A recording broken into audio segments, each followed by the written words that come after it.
قرآن پاک کی اس آیت مبارکہ کے اندر اللہ تبارک و تعالیٰ نے ارشاد فرمایا انا بے شک ہم نے اعطیناک آپ کو یعنی اے محبوب کریم صلی اللہ علیہ وسلم آپ کو عطا کیا الکوثر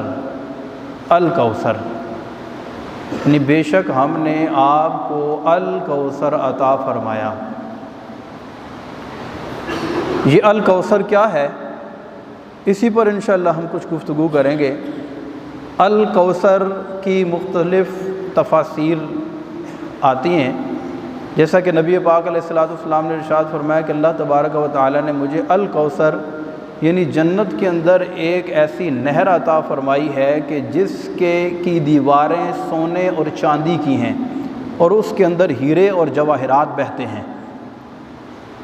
اور ایک روایت میں آتا ہے میرے آقا صلی اللہ علیہ وسلم نے ارشاد فرمایا کہ اس الکوثر سے مراد وہ حوض کوثر ہے کہ جب قیامت کے روز 50,000 سال کا دن ہوگا، سورج 1.25 میل پر رہ کر آگ برسا رہا ہوگا، تانبے کی دہکتی ہوئی زمین پر لوگوں کو ننگے پاؤں کھڑا کیا جائے گا اور زبان پیاس کی وجہ سے سوکھ کر کانٹا ہو چکی ہوگی۔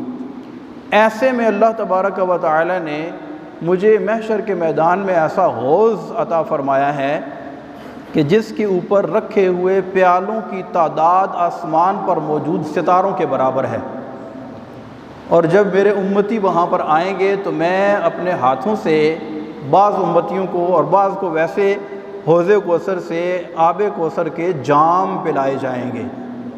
اپنے ہر امتی کو کرے گا عطا آب کوثر کا پیالہ ہمارا نبی، اور اس آب کوثر کا جو پانی ہے، اس کا جو آب ہے اس کوثر کا، وہ دودھ سے زیادہ سفید، برف سے زیادہ میٹھا اور شہد سے زیادہ میٹھا ہے، برف سے زیادہ ٹھنڈا اور شہد سے زیادہ میٹھا ہے۔ اور جس کو اس حوض کوثر سے پیالہ پانی کا مل جائے گا تو پھر اسے پورے محشر کے میدان میں حشر کے دن اسے مڑ کے پیاس نہیں لگے گی، اس کی ٹھنڈک اس کے رگ و پے میں سرایت کر جائے گی۔ لیکن آج اس الکوثر کی جو تفسیر میں آپ کے سامنے رکھنا چاہوں گا، اس کو حضرت سیدنا عبداللہ ابن عباس رضی اللہ تعالی عنہ جو کہ صحابی رسول ہیں، رشتے میں ہمارے نبی پاک صلی اللہ علیہ وسلم کے چچا زاد بھائی ہیں، اور رسول اللہ صلی اللہ علیہ وسلم نے ان کو دعا ارشاد فرمائی کہ یا اللہ عبداللہ ابن عباس کو قرآن کی تفسیر کا علم عطا فرما۔ اور انہوں نے قرآن کی تفسیر صاحب قرآن حضرت محمد مصطفیٰ صلی اللہ علیہ وسلم سے ڈائریکٹ سیکھی۔ حضرت عبداللہ ابن عباس خود اور ان کے شاگرد حضرت امام مجاہد رحمۃ اللہ تعالی علیہ جو بہت بڑے تابعی بزرگ ہیں، تابعی اس کو کہتے ہیں کہ جس نے ایمان کی حالت میں کسی صحابی رسول کی صحبت پائی ہو، تو امام مجاہد رحمۃ اللہ تعالی علیہ یہ حضرت عبداللہ ابن عباس جو کہ صحابی رسول ہیں ان کے شاگرد ہیں، اور ظاہر سی بات ہے انہوں نے ان کی صحبت پائی ہے، تو یہ بہت بڑے تابعی بزرگ ہیں امام مجاہد رحمۃ اللہ تعالی علیہ۔ ان کی ایک تفسیر ہے، اس تفسیر کا نام ہے تفسیر ابن جریر۔ امام مجاہد رحمۃ اللہ تعالی علیہ نے وہ تفسیر جو صحابی رسول حضرت عبداللہ ابن عباس رضی اللہ تعالی عنہ سے سیکھی، اور حضرت عبداللہ ابن عباس رضی اللہ تعالیٰ عنہ نے ڈائریکٹ رسول اللہ صلی اللہ علیہ وسلم سے قرآن کی تفسیر سیکھی۔ امام مجاہد رحمۃ اللہ تعالیٰ علیہ اس الکوثر پر تفصیلی بحث کرتے ہیں، اور خود حضرت عبداللہ ابن عباس رضی اللہ تعالیٰ عنہ نے بھی فرمایا کہ بعض لوگ کہتے ہیں کہ الکوثر سے مراد صرف وہ حوض کوثر ہے یا جنت کی وہ نہر ہے جو اللہ نے اپنے محبوب کو عطا فرمائی، جبکہ کوثر کے اندر بہت زیادہ تفصیل ہے۔ جیسا کہ امام مجاہد رحمۃ اللہ تعالی علیہ نے اس کی تفسیر ان الفاظ سے کی، کہا کہ انا اعطیناک الکوثر، اے محبوب ہم نے آپ کو الکوثر ای الخیر کلہ، ہر خیر کا کل عطا فرما دیا۔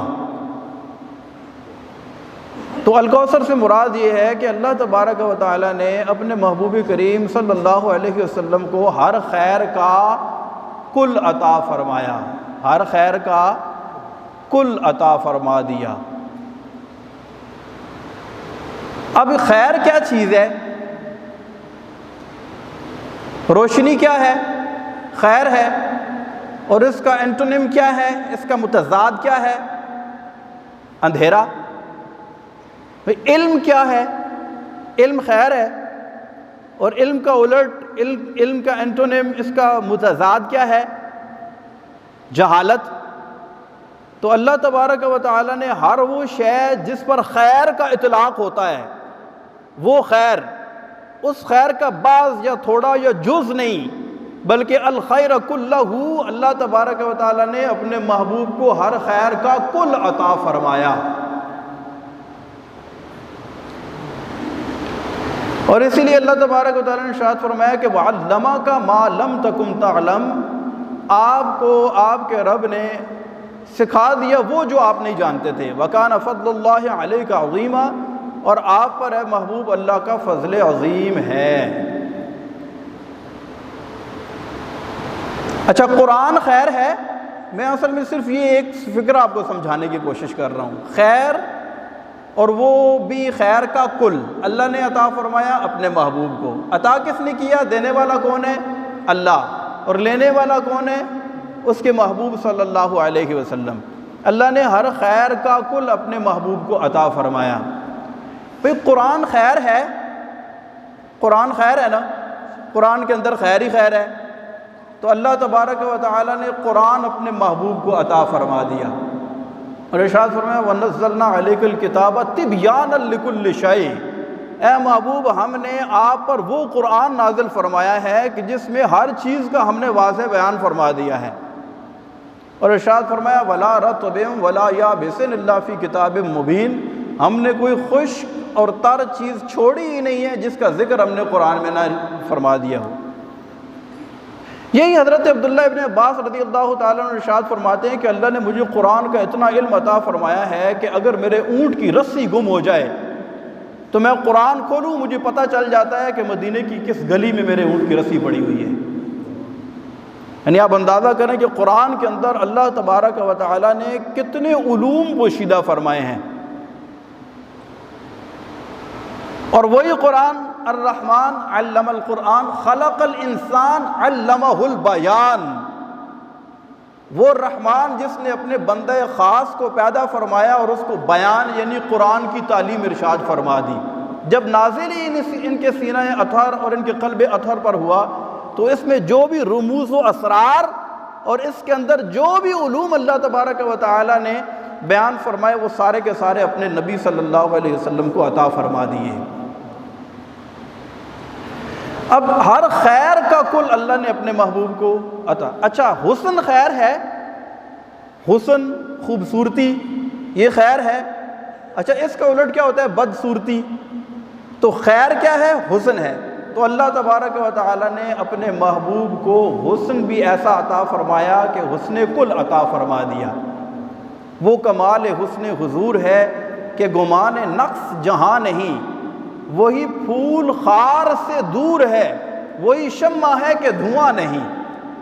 میں نثار تیلے کلام پر ملی یوں تو کس کو زبان نہیں، وہ سخن ہے جس میں سخن نہ ہو، وہ بیاں ہے جس کا بیاں نہیں۔ اور تیرے آگے یوں ہیں دبے لچے فصحاء عرب کے بڑے بڑے، کوئی جانے منہ میں زبان نہیں بلکہ جسم میں جان نہیں۔ تو اللہ تبارک و تعالیٰ نے اپنے محبوب صلی اللہ علیہ وسلم کو ہر خیر کا کیا عطا فرمایا؟ ہر خیر کا کل عطا فرما دیا۔ اب تھوڑا سا ہم اس بات پہ غور کرتے ہیں کہ یہ کوثر کیا چیز ہے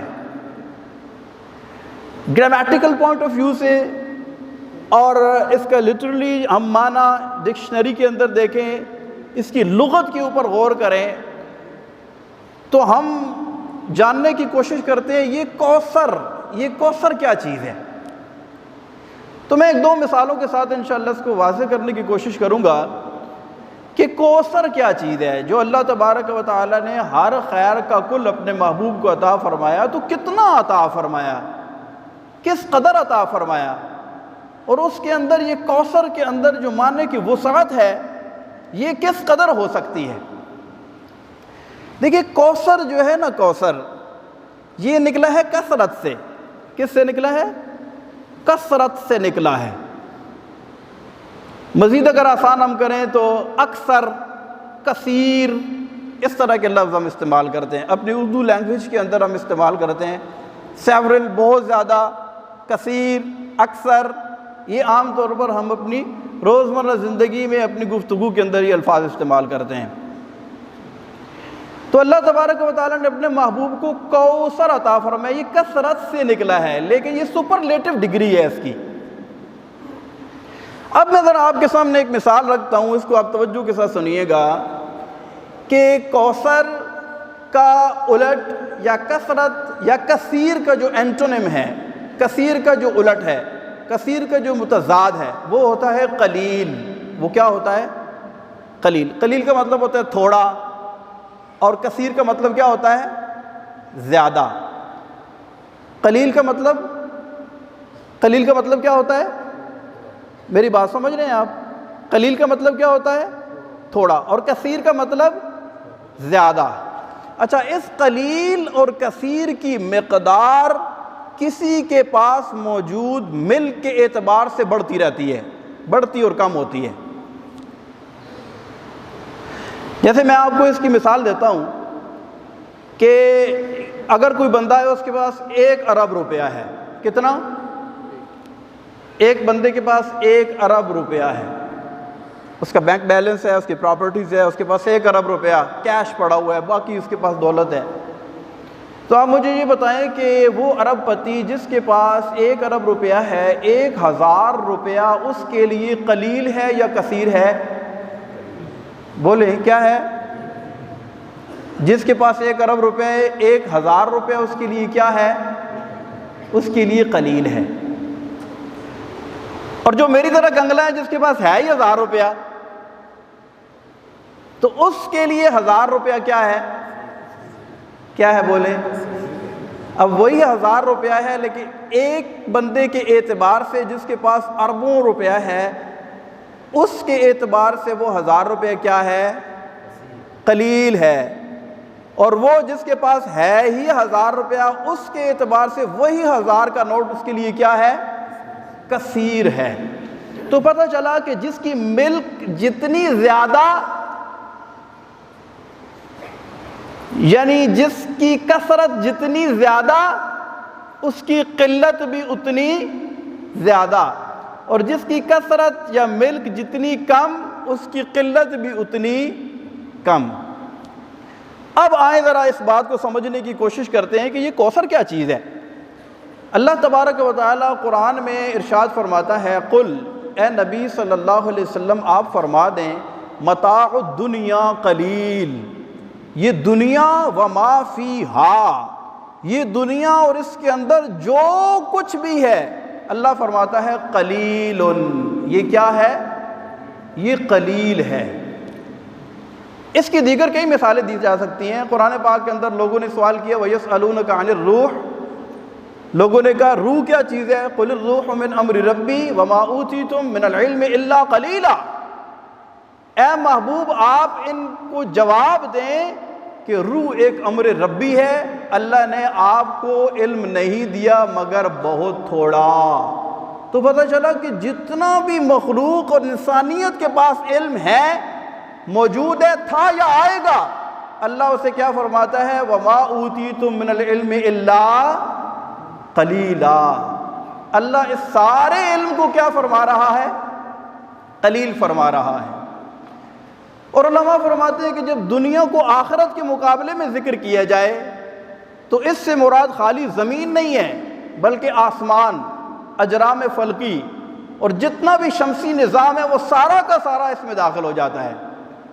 تو گویا کہ یوں فرمایا اللہ تبارک و تعالیٰ نے کہ یہ دنیا، اس دنیا کے اندر موجود جتنی مخلوق ہے، یہ آسمان، آسمان پر ستارے، جتنی گلیکسیز ہیں، جتنے سیارے ہیں، یہ سارے کے سارے اللہ فرماتے ہیں قل متاع الدنیا قلیل، یہ سارا کا سارا کیا ہے؟ قلیل ہے۔ اچھا، اللہ نے اس ساری دنیا کو قلیل کہہ دیا، اور انسان کے پاس جتنا بھی علم ہے اللہ نے فرمایا وما اوتیتم من العلم الا قلیلا، ہم نے انسان کو علم نہیں دیا مگر کتنا؟ بہت تھوڑا۔ اچھا، اللہ نے ساری چیزوں کو قلیل کیوں کہہ دیا؟ اب آپ بات کو سمجھے ہوں گے، اس وجہ سے کہ اللہ کی ملک لا متناہی ہے۔ اللہ کی ملک کیا ہے؟ اللہ کی ملک، اس کا علیم ہونا لا متناہی۔ لا متناہی کا مطلب یہ ہے کہ there is no boundary of that، اس کی کوئی باؤنڈری نہیں ہے، اس کی کوئی حد نہیں ہے، اس کی کوئی انتہا نہیں ہے۔ اللہ تبارک و تعالیٰ کی صفات، اللہ تبارک و تعالیٰ کی ذات، یہ کیا ہے؟ لا متناہی ہے، اس کی حد ہے ہی نہیں ہے۔ اس کا علم لا متناہی، اس کا بصیر ہونا لا متناہی، اس کا سمیع ہونا لا متناہی، اس کا رزاق ہونا لا متناہی، اس کا حنان منان ہونا لا متناہی، اس کا رحمان رحیم ہونا لا متناہی۔ تو اللہ تبارک و تعالیٰ کی ملک لا متناہی ہے، اور خود فرماتا ہے وَإِن تَعُدُّوا نِعْمَةَ اللَّهِ لَا تُحْصُوهَا، ہم نے جو تمہیں نعمتیں دی ہیں یہ بھی تم گن سکتے نہیں ہو۔ تو اللہ تبارک و تعالیٰ کی ملک لا متناہی، جب اس کی ملک کی کوئی حد اور کوئی اس کی باؤنڈری نہیں ہے، کوئی حساب ہی نہیں ہے، تو پھر وہ کہہ سکتا ہے قل متاع الدنیا قلیل، یہ ساری دنیا قلیل ہے۔ جیسے اس کی ملک لا متناہی، تو اس کا قلیل بھی ہماری عقل اور فہم سے وراء الورا ہے۔ جس طرح ہم نے مثال دی تھی کہ جس کی ملک جتنی زیادہ اس کی قلت بھی اتنی زیادہ۔ تو اللہ تبارک و تعالیٰ جس کی ملک لا متناہی ہے، اس نے ساری دنیا کو قلیل کہہ دیا۔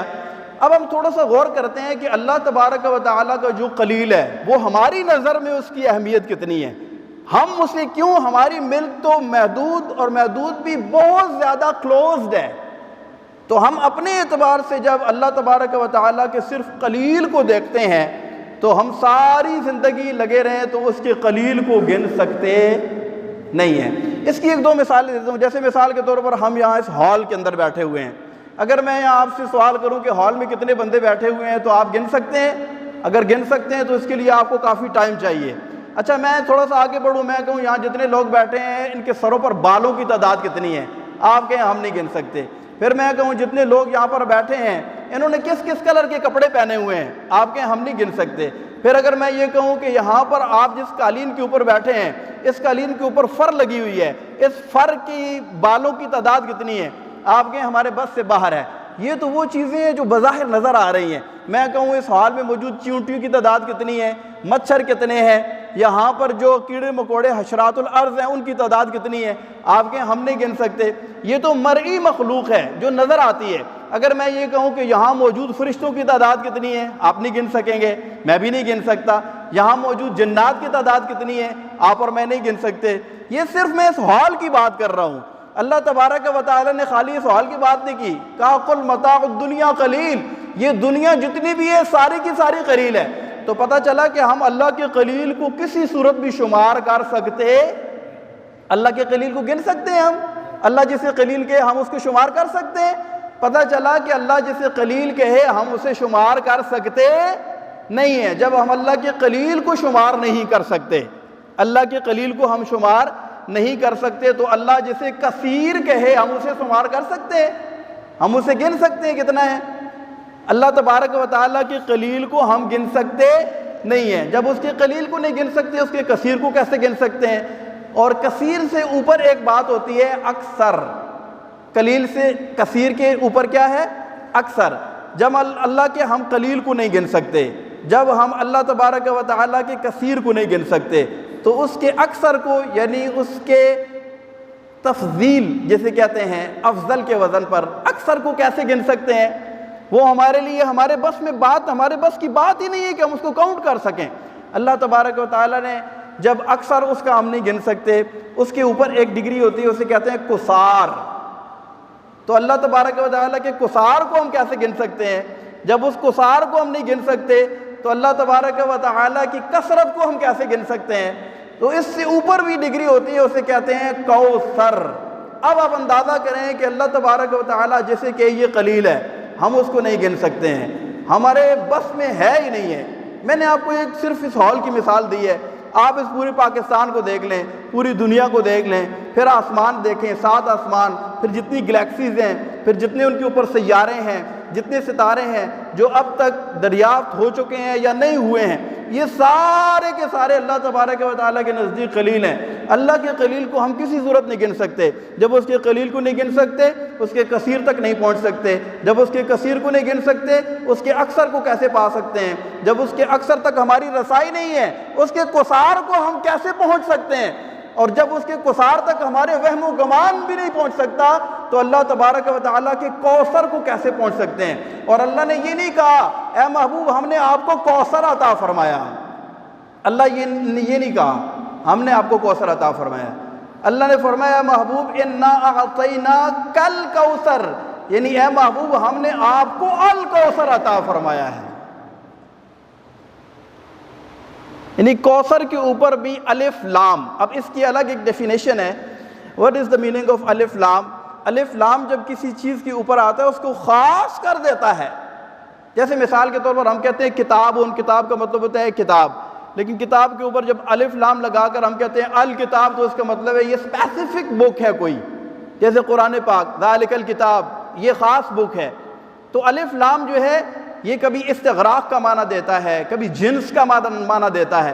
تو اللہ تبارک و تعالیٰ نے پہلے تو کوثر، اس کوثر کی اپنی ڈیفینیشن اتنی وسیع ہے، اس کا مفہوم اتنا زیادہ ہے کہ کسی عقل انسانی کی وہاں تک رسائی نہیں۔ اس کے باوجود اللہ تبارک و تعالیٰ نے اس کے اوپر الف لام لگا کر خاص کرتے ہوئے کہا محبوب ہم نے آپ کو الکوثر عطا فرمایا۔ تو اسی لیے فرمایا انا اعطیناک الکوثر، اے محبوب ہم نے آپ کو الکوثر ای الخیر کلہ، ہم نے آپ کو خیر کثیر کا کل عطا فرمایا، اور خیر کا کل عطا فرمایا ہے۔ اس لیے ہم کہتے ہیں نا کہ عقل خدا نے انی دتی علماں وچ نہ آوے، اور علم خدا نے اتنا دتا عقلاں وچ نہ آوے، اور توبہ توبہ حسن سجدہ جال نہ چلی جاوے، آزم ایہو جہا سونا ماہی سانو ہور نظر نہ آوے۔ تو اللہ تبارک و تعالیٰ کے محبوب صلی اللہ علیہ وسلم، اللہ نے آپ کو اتنا دیا کہ اگر مثل زمین ہم ہیں تو مثل آسماں تم ہو۔ اگر مثل زمین ہم ہیں، یہ عقل کے ترازو پہ تولا جا سکتا ہی نہیں ہے۔ ان کے فضائل و کمالات، ان کو جو ان کے رب نے نعمتیں عطا فرمائی ہیں، ان کے رب نے انہیں جو علم عطا فرمایا ہے، ان کے رب نے انہیں جو معجزات عطا فرمائے ہیں، عقل کا وہاں دخل ہی نہیں ہے۔ اگر مثل زمین ہم ہیں تو مثل آسماں تم ہو۔ یہ کیا میں نے کہا مثل سما تم ہو، معاذ اللہ، منزہ مثل سے برتر زے ہر وہم و گمان تم ہو، کہ تم تو ایسے ہو جیسے میرے وہم و گمان کی بھی وہاں پر رسائی نہیں ہے۔ تو اللہ تبارک و تعالیٰ نے اپنے محبوب صلی اللہ علیہ وسلم کو وہ مقام، وہ مرتبہ اور وہ بلند درجات عطا فرمائے ہیں۔ اور ہماری خوش قسمتی کہ اللہ تبارک و تعالیٰ نے ہمیں زندگی میں اپنے محبوب کریم علیہ الصلاۃ کا دامن عطا فرمایا۔ میرے آقا صلی اللہ علیہ وسلم دنیا میں سب سے افضل مخلوق میں اللہ تبارک و شاہ ولی اللہ محدث دہلوی رحمۃ اللہ تعالی علیہ کیا فرماتے ہیں؟ کہتے ہیں کہ یا صاحب الجمال و یا سید البشر من وجهك المنیر لقد نور القمر لا يمكن الثناء كما كان حقه بعد الخدا بزرگ توئی قصہ مختصر۔ اللہ کی ذات کے بعد اگر کوئی ذات ہے تو کیا ہے؟ وہ محمد مصطفیٰ صلی اللہ علیہ وسلم کی ذات ہے۔ اسی لیے کہا کہ جلوہ یار کی زیبائیاں ادا نہ ہوئیں، ہزار کام لیا میں نے خوش بیانی سے، زندگیاں ختم ہوئیں اور قلم ٹوٹ گئے، پر تیرے اوصاف کا ایک باب بھی پورا نہ ہوا۔ اللہ تبارک و تعالی ہمیں محبوب کریم علیہ الصلوۃ والسلام کی سچی محبت اور ان کی اتباع نصیب فرمائے، آمین بجاہ النبی الامین۔